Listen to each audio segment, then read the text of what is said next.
that make you? It means it makes really fast. Let me see how fast.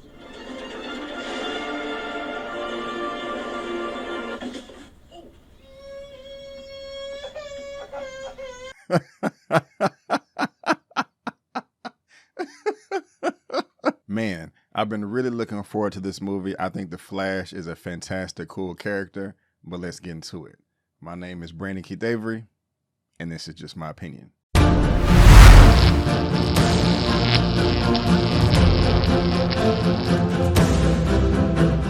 Hey, what's going on, everyone, and welcome back to another episode of Just My Opinion for The Flash movie review. And if this is your first time finding me and you happen to like this video, please give me a thumbs up and consider subscribing. All right, guys, we are getting closer and closer to the end of the DCEU that was started 10 years ago in 2013 with Zack Snyder's Man of Steel. I got it right there, baby. This is still a great film to me. I love it. Got it on 3D, even though that technology has died out. Maybe it'll come back with Avatar 3, 4, 5, and 19 with James Cameron, but Man of Steel right there. You know me, what we got to do over here. We got to go over the whole collection. I got Shazam right there on 4K. Great movie, very proud of that. I also have Zack Snyder's Justice League on 4K, the re-release, so thank you, studio, for doing that. Also, another great film. We got Aquaman on 4K as well. Beautiful film. I love this film, one of my favorite comic book movies. Not saying that it's the best, but my personal favorite right there. We got part 2 coming out later on this year. Also, BVS Dawn of Justice, the Ultimate Edition on 4K. And I'm kind of confused here. It's like, I forgot, is it like an Ultimate Edition? Because I got BVS Dawn of Justice right there on 4K. And I think this is like the Super Duper Edition, but I don't remember. I probably should have said this one first, Justice League, the Joss Whedon cut, but I do have that on 4K. And this one was a gem right here. This is Wonder Woman on 4K as well. And last but not least, we have the Suicide Squad, the new rebooted one, not the one that came out a number of years ago. This is the one with James Gunn. But we're talking about The Flash right now. And this film is being directed by this gentleman right here, Mr. Andy Muschietti. If we just scroll down and look at his filmography to see what he's done in the past, of course, he did It Chapter 1 and 2. I did like those films, and also Mama. I wanted to see this film, but I missed it. If you've seen any of these, well, I'm pretty sure y'all have seen it. But if you've seen Mama, please let me know down in that comment section below. Now, I will try to stay away from everything that Ezra Miller has done outside of the film, but I will be honest with you. When it did start off, I was distracted. I could not think about anything else than they running around being a menace to society. That will not affect my rating of the movie, but I was thinking about it a lot, at least the first 30 or 45 minutes of this movie. Other than that, guys, I was really looking forward to this. We have Ben Affleck coming back as Batman. We have Michael Keaton coming back as Batman. We have Kara Zor-El, Supergirl, is coming in to save the day as this Kryptonian, 2 Flashes, 2 Barrys. I mean, the trailers look fantastic. I was all over this movie, super duper excited. People coming out talking about it's the best comic book movie ever. And we're going to be talking about that towards the end of this. But before we get into all the nitty gritty, before I talk about all my likes and dislikes, let me tell you exactly what this film is all about. Barry Allen uses his super speed to change the past, but his attempt to save his family creates a world without superheroes, forcing him to race for his life in order to save the future. All right, guys, the first thing that I loved about this movie, and it kind of feels weird when I say love, and I'll explain that kind of in my cons of the movie, is Ezra Miller as the Flash. I thought they did a fantastic job as this character. One reason being is he stands out from any other superhero that you've seen, not because of his powers, but because of Barry Allen's personality or the way Ezra Miller plays the part. He's not super strong. He's not charismatic. He's not smooth and suave. He's a geek. He's a dork. He is very socially awkward and does not know how to keep himself together.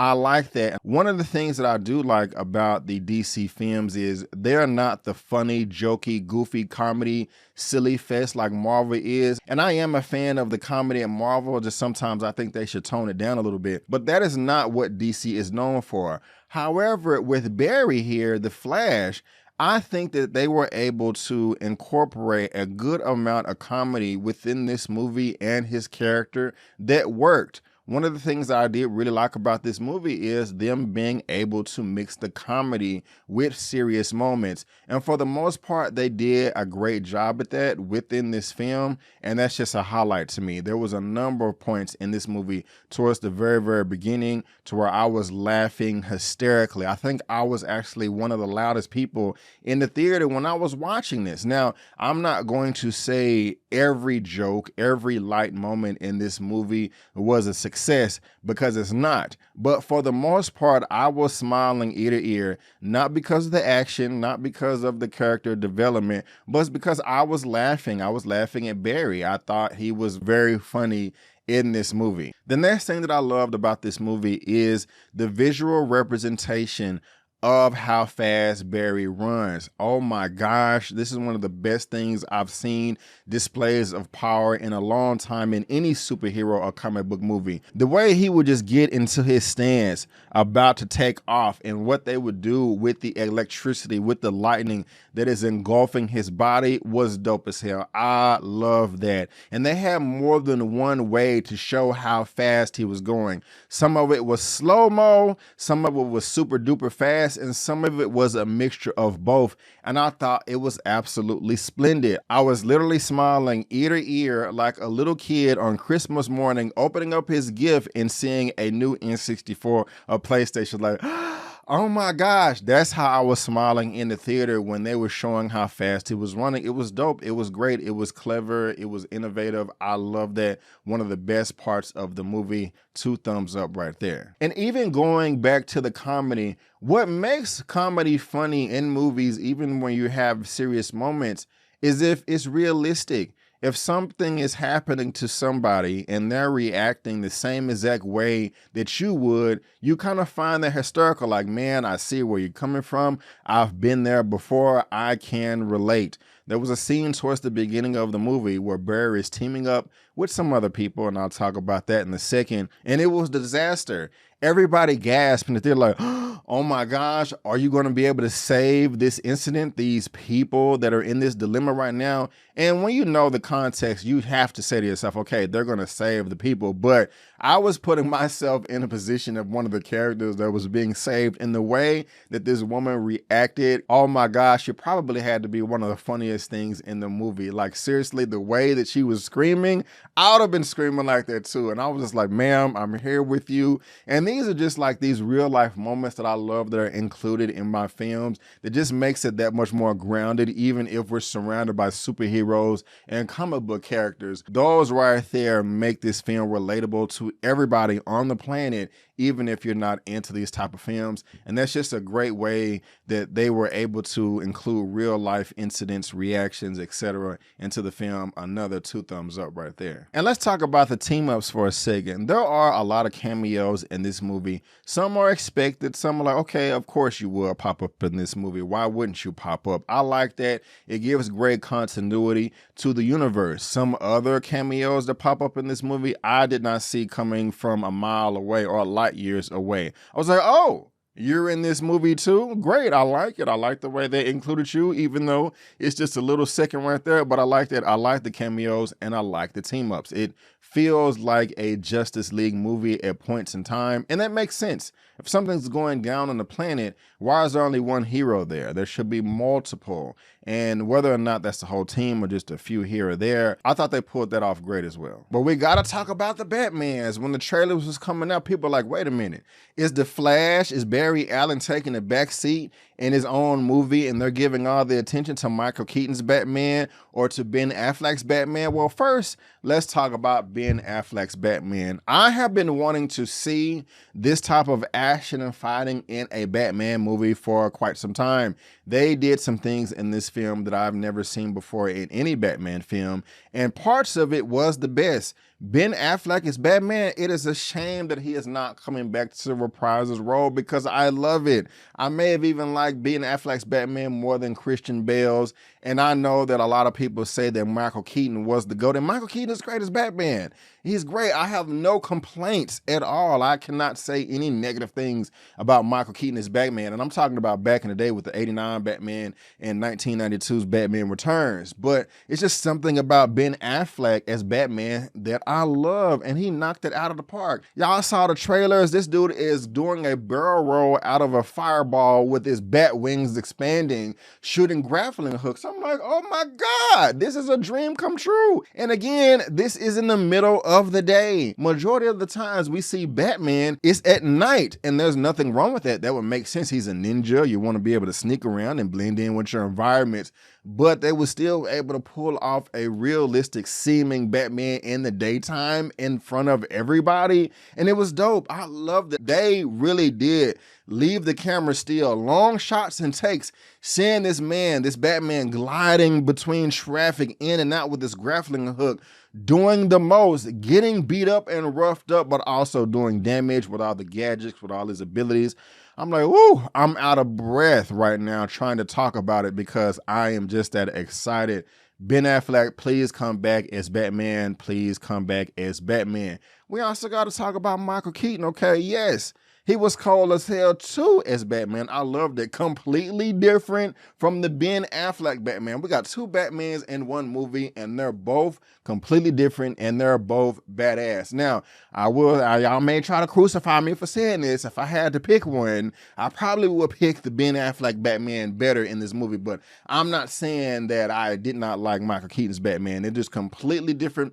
I do have a couple of nitpicks here and there about Michael Keaton, but I'll talk about that a little bit later in the cons. But still, the Batmans in this film was great. And again, another 2 thumbs up right there for the Batman. And another thing though, when it comes down to the characters, I love the relationship between Barry and Ben Affleck's Batman. I did not just feel like they were colleagues or part of the Justice League team. I felt that they was really friends. I thought that they would communicate with each other outside of just like, hey, the world is doomed right now. I need some help to save the day. No, like, I really feel like they would go out for a drink sometime, go out for a sandwich, maybe not go to, I just feel like they was friends. I really do. I really feel like Batman is a mentor to Barry, and Barry can just dump all of his trauma on Batman. Just be like, look, man, you know, we have something in common. You lost your parents. I lost my mother. My dad's in jail. You know, we have something in common here. And that came across through the dialogue, the strength of their relationship. And there was another highlight in this movie that I did not expect. It's not just action and adventures and cool gadgets and powers. You know, there are some nice character dynamics in this film, and that is between Ben Affleck's Batman and Barry Allen's The Flash. And staying on those character moments, y'all, this movie is heartfelt. It will pull on your heartstrings. I feel sorry for anybody out there that has lost a parent in real life. I'm thinking also of Avengers Endgame right now. There was a few nitpicks I have about that movie too, but we do know that Thor's character, Chris Hemsworth, he did lose his mother Frigga, and I believe in Thor 2, The Dark World. And in Avengers Endgame, they had a whole scene or two that focused on that and him reuniting with his mother, and it was sad and people was crying. At least I heard other people says that can't relate to that because they lost a parent. You have that in this film ×2. Of course, he's going back in time and he's able to converse with his mother just a little bit. And it's sad. Luckily, thank God, I'm still blessed to where I can still call my mom and dad today. And I love them so much. They are fantastic. But everyone in the world does not have that luxury. And neither did Barry. And I was able to sympathize with him. I really did feel sorry for the guy. And it really came out in his acting of how much this has hurt him over the years and molded him into the man that he is today. And that's just really great filmmaking and storytelling right there. And another highlight of the film, great It's not just action. It's not just powers and abilities. Again, it does have a lot of great character dynamics in this film, and they knocked it out the park with Barry and the relationship with his mother, and not just his mother, with his father too. And he doesn't care about the typical things that everyone else does. He is worried about getting his dad out of jail, had a great relationship with his mother, has even a better relationship with his dad, and I really did like that. I really do. But of course, we're here for the action, and the action was dope. It was nice. There was a lot of times where I was like, hell yeah, this is what I want to see. They were very creative with the characters and what they was able to do in the action, especially when we get towards the end of the movie when they're facing General Zod. There was one move that Michael Keaton was doing with some explosions that was really close to the chest. I'm like, this dude right here is resourceful. He is not afraid. This is a human being with no superpowers, but he is going up to Kryptonians, square up like this an even match. And I can do nothing but respect that. So I really did like that. Again, I love the visuals. Sometimes Flash has blue or white lightning. Sometimes he has red or orange. And I like that. It was a beautiful display of powers on the screen, dope visual things to look at. And I know we talked about the technology that they used to show Barry and how fast he was running, but the way they described the multiverse, the way they described the Speed Force and the visual representation of that, man, that's probably the best part of this movie right there. I love that. Now, small criticism, it may be confusing to some average moviegoers that are not really into comic book stuff like that. Like, okay, what does this mean? Because they really did get detail in the nitty gritty in the trenches, you know, inside baseball when it comes to all this multiverse stuff. I was able to understand it for the most part and grasp the concept and all of that. But the way Barry tapped into the Speed Force, the way he was able to go through different universes, dopeness, mega dopeness. Also, 2 thumbs up. We got to talk about Supergirl. We got to talk about her, the Kryptonian, Sasha Cal. She did a great job. I liked it. You know, nothing just super duper special, but she served her purpose well and did everything that she needed to do. All right, guys, so now that is going to conclude everything that I really did love about the film. Now let me transition over to some cons and some things that really did not work for me. The way that this film started off with the first act, I thought it was fantastic. I pretty much loved everything. Barry Allen as the Flash, I thought was great. Like I said, 2 thumbs up. And also the way that the film concluded and with the third act was a lot of fun too. But a large portion of the film that did not work for me was the second act. I was pretty annoyed by a number of things that happened in the middle of this movie. One of those reasons being is you don't want to go into a film with just too many expectations, because if they're not met, you will be a bit disappointed. And I guess so I went into this movie expecting the plot, the story to turn out a certain way, and it didn't. It went in a completely different direction, and I was a bit turned off by that. One of the other reasons is we have 2 Barry Allens in this film. We have the present day Barry, and we also have another Barry. I don't know how far I want to go to explain it because I don't want to spoil anything, but I love the first Barry that we started off in the film. The other Barry that has to learn that he's the Flash and get his powers, my goodness gracious, is one of the most annoying characters I've seen in the film in a long time. Every time he opened his mouth, every time he did something, I was frustrated, like, stop it, calm down, pay attention and listen. And the character would not do that. It was just too over the top, silly, goofy, annoying. I did not like his character. And that's crazy. We have Ezra Miller playing the same person twice. One of them worked, one of them didn't. And one of the Barry Allens just really put it back. The one with the long hair. I didn't like him. I did not like him. I did not like him. Also, guys, while I praise Michael Keaton as Batman, the only thing I did not like about his character was the introduction to his character. Once he actually put on the Batman suit and the cowl and was kicking ass and you want to get nuts, let's get nuts, and I'm Batman. That was fantastic. But the introduction to his character in this film, I was like, why would you do that? That's a horrible decision. And it left a bad taste in my mouth, and that was during the second act of the movie. Another criticism that I have is, while I did praise the first act of this movie and the third act when they're doing the action, first act, there's a scene to where Barry Allen is saving the day. He is being a superhero. Everything about it is dope. except for the music choice. I was saying, why did y'all choose this music selection? This is trash. This is not making me seem epic, adventurous, and super duper. This is making me feel like, who's the DJ, okay? Because this is not working right here. And there was also another part at the end in the third act where Kara Zor-El Supergirl is going around kicking ass. It was just a horrible song choice. And it just like, this is taken away from the epicness. And I'm just not really feeling it. And I also feel like some of the multiverse stuff could have been explained a little bit more. I understood it for the most part, but I guess they didn't want to get too wordy in the dialogue, but I thought they could have stretched it out a little bit more. But my main critique is the second act. I kind of feel like it's pointless. I kind of feel like there was, when you actually sit back and think about it, there was no point of all of those events to go down. Now, to give the film credit, one of the characters did address this, like, Barry, like, what are you doing here when you can go do this? So I'm glad that they addressed it. That makes me feel a little bit better about it. But at the same time, I was just saying, like, this does not need to happen. Like, why did y'all choose this route? And that kind of goes with the story and the plot. But guys, overall, this was still a great movie. It was still a fantastic movie. It's one of the better comic book movies, Marvel, DC, whatever, that we've gotten in the past number of years. Is this the best comic book movie ever?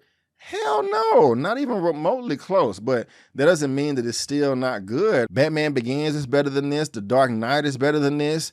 I Like Man is still better than this. I said that in my reaction last night, and I actually like Zack Snyder's Justice League better than this film as well. I mean, I really do. There was a large portion of this movie to where I had my bottom lip out because I did not care for what was going on screen. I really would like Andy Muschietti to come back and direct more of the DC comic films under the new reign of Peter Safran and James Gunn. I think he's a great director and did a great job. But honestly, guys, this movie was overhyped for me. It just was. I was even going in saying to myself, okay, I've heard the first people that were at CinemaCon that were saying it's the best comic book movie ever. But then when other people came after that and was like, no, that's not true. I even lowered my expectations and they still weren't met. A great film, but this film is overhyped, like big time. Still great, but just tailor your expectations just a little bit. I will go ahead and give my rating for this at the very end of this review. But for now, guys, that is just my opinion, and I want to thank you so much for tuning in. If you did enjoy my review, please go ahead and give me the thumbs up and leave a comment in the comment section below, and also subscribe to the channel. If you do subscribe to the channel, I'm not just going to tell you to subscribe. I'm going to tell you what you're going to get. You're going to get movie reviews. You're going to get spoiler movie reviews. You're going to get series reviews. You're going to get a weekly movie news roundup show and also a weekly superhero comic book show as well. That comes out every Sunday, 6 p.m. CST.